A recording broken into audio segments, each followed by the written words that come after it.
when he says that he actually has an idea, he actually has an agenda. And when he talks about the first liberation, the second liberation, and the third liberation, and his idea or his reasoning is that if we are going to the third liberation, Raila Odinga has actually taken credit for the second liberation, and you cannot be part of the third liberation. Now, my disclaimer would be that Raila Odinga has been part of the second liberation. However, he has not had the complete tools at his disposal to be able to implement that particular liberation.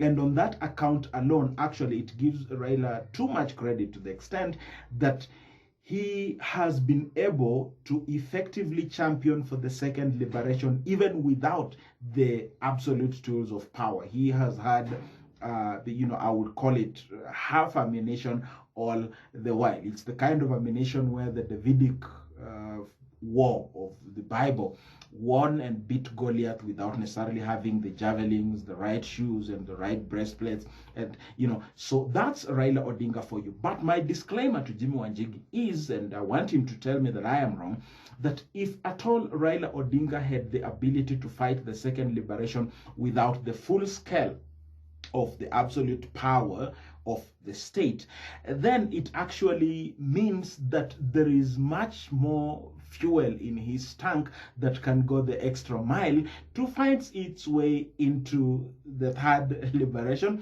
The question is whether the country actually already has a champion for the third liberation. So you are that champion, but I am saying that at this point in time, the election is 6 months away and the conversation has already shaped. Now, Joe Biden's succession is already being discussed. In fact, by the time Joe Biden was sworn in, the day he was sworn in, by the following day, his succession was already on course because it was already being asked as to whether Donald Trump is going to run. And as of today, the Republicans are discussing all these things while asking or while quoting to say if Donald Trump will not be running. So I also hope that you can agree with me that every liberation is a consequence and a product of the emerging issues of that particular time.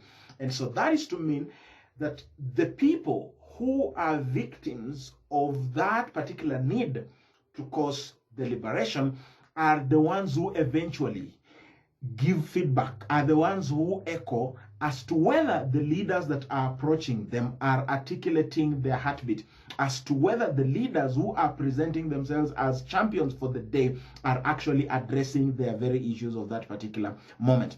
And so, that being the case, I am saying that for this particular election cycle, as a third liberation as it may be, as framed by you and agreed by me and many others, the question is that as for this particular election cycle, the question was already asked. The champions have already articulated their issues. You are trying to start articulating yours now. The echo has already come back. And when the echo comes back, what it does is that those who have not been able to sound their gongs loud enough, or those whose echoes does not come sounding loud enough, is not even heard by the person who set out the first and the primary message. It is those who hear the reflective index that are able to use that particular index to have momentum to the last step. And on that account, I am telling you, and I am authoritatively saying so, I will be happy for you to prove me otherwise on a statement of fact as follows: that Jimmy Wanjigi has the right message for the moment. The third liberation, which is an economic revolution, is a necessary act for today and for this particular dispensation. But a dispensation is not defined by 2 years or 3 years. It could as well go up to 2 decades and probably 3 decades most at times. So my argument is this, that Jimmy Wanjigi has the right argument for the moment, for the season. But for this particular election cycle, these arguments have come late in the day, to the extent that they can be argued, but in perpetuity, to the extent that they will be realized in the near future and not on the immediate. And having said that, it now behooves Jimmy to ask himself one critical question, that the brilliance of his ideas, the brilliance of how to frame the liberation and the tenets and the bedrock and the pillars of this particular revolution as he frames it, let me try to remember whether I captured it. I believe I did. He framed to say that it is all about rescue. You rescue people economically from poverty, and then you reform the unit, you reform the system, you reform everything around, and then you reposition to make it possible for the country and the players in the country to take their place on the global stage. So while I agree with him entirely, then according to me, if you ask me, I'll tell him Nelson Mandela had the greatest ideas of what was necessary for South Africa. And while at it, he was behind bars. He had done 27 years. He was now aging. And he now realized that if he continued to make his arguments the same way, his great ideas may only go as far as the prison walls. He had to make the difficult decisions, that the only way he was going to implement his brilliant ideas is if he was willing to negotiate with his own captors, his own enemies, his own detractors, so that he can get the space to actualize a percentage, a reasonable percentage of these particular thoughts. But at the same time, he took priority in molding and mentoring a people that can be able to play in the same footsteps, but also to advance the same cause. Cyril Ramaphosa, who's running South Africa today, Thabo Mbeki, all these were brainchilds of Nelson Mandela. He charted their paths way ahead of time. Now, I'm not asking Jimmy to postpone his thinking and start imagining that another generation after him will come. But I want him to think like a Mandela as follows, that if you ask me, he has to answer me two questions if I was in that boardroom. I would ask him question number one. Are you doing these strictly to reform the rigged system, and by extension punish the people who have rigged the system? I need an answer to that.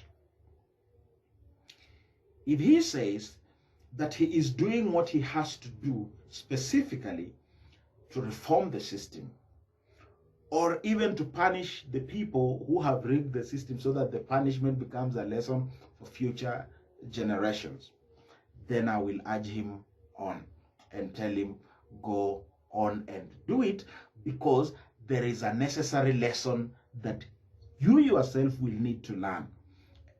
And the lesson will be firsthand like this, that I hope you can agree with me that as it is today, there are two political arguments already framed. And even if you win the ODM nominations against Raila and therefore become the ODM candidate and by extension the Azimio candidate, which for purposes of massaging your ego, I would say is possible, then the big question here would be, are you sure that your candidature will not propel a candidate who's gonna be worse than Raila? And I'm not saying according to my views, I am saying according to your own personal ideologies. I'm saying if you are to choose the lesser evil, if you assume that the system is already rigged, you have already said in your own words that the system is rigged from the time you are born until the time that you die, and you want to do something about it. And so just ignore my Mandela philosophy where you negotiate, get into the space, but walk along with others who can continue with the journey beyond you, which according to me is supposed to be part of, positioning of the system. But my question to you is, assuming that the system is rigged, ignore my thoughts, and here you are now faced with the lesser of the evils. And the lesser of the evil comes in two forms. Number one comes in the form of Raila, and it comes in the form of William Ruto. And we are discussing Raila and Ruto to the extent of their candidature resonating with your own ideas, with your own policy, with your own philosophies, which is the lesser evil for you. If you say that the issue of the lesser evil does not count, according to me, I have already said that your own candidature, whether it is ODM straight, whether it is in Azimio, which is Raila's brainchild, or any other forum, I have already told you my honest belief that your candidature is not viable in 2022, but your ideas are viable even going forward. They are viable today and they are viable going forward. If you answer me that you are doing to correct the system, then you will do what we are doing, whose end result is that in the first place, you are doing this to change the system, and the possible consequences are that you may be the guy running and will not win the election, but you will have made a statement which is okay. Or that in actual sense, you will have chosen the lesser evil, and your lesser evil will now be the Kenya Kwanza coalition, because you will have presented your candidature and lost the election, or you will have jeopardized the chances of Raila and therefore elevated the William Ruto campaign. So William Ruto will now be the one occupying that particular space. And you need to ask yourself then, how does that resonate with your philosophies? And what does that mean for you? What does that portend for you? But finally, the second and final question would be, is it true that you want to be president? If you want to be president, then you will have to do the following. You will have to be president at all cost, by all means. And it means that by the time you will come into the equation to run as a presidential candidate, are you creating more enemies or are you creating more friends? Are you building more bridges or are you burning more bridges? Because if you push Raila to the wall and peradventure Raila actually ends up losing the election, one of the things I want you to understand is that, for you to understand even before I say it, is that Donald Trump came into the equation and won just one election. And upon winning one election, in the Republican Party, a new phenomenon was created, that there are Republicans and Trumplicans. To the extent that even today, there is no Republican candidate who is aspiring for future elections who can speak about Trump in bad light.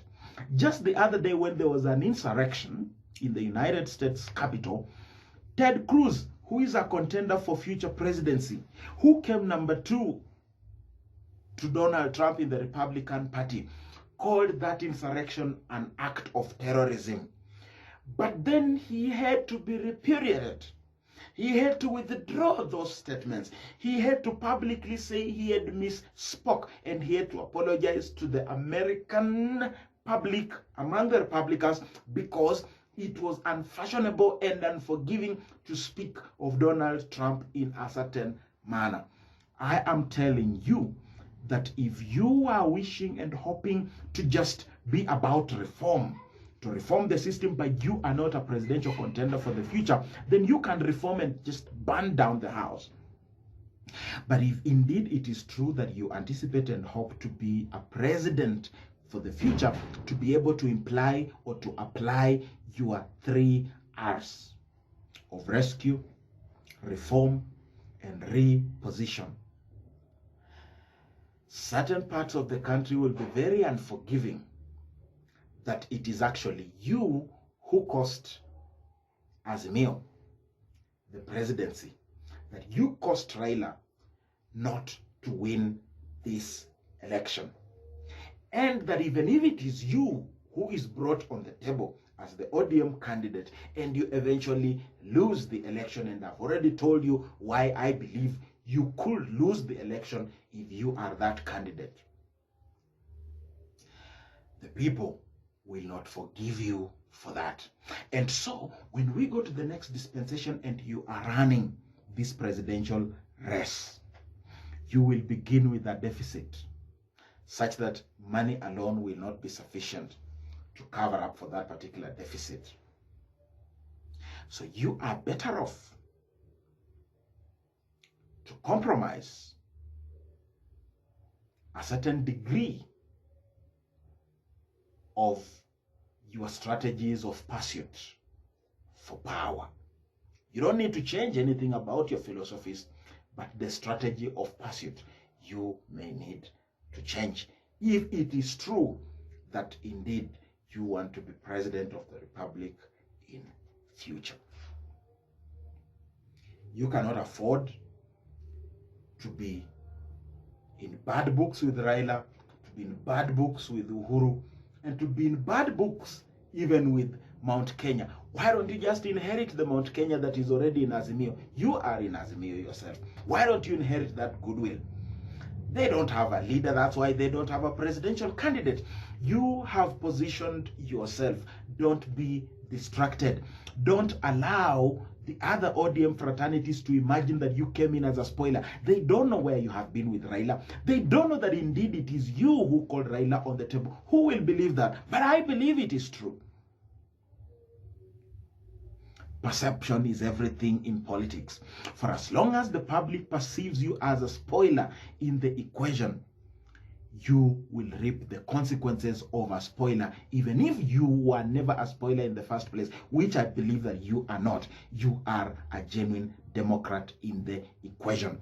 Just handle perception if it is true that you aspire to be president in the future.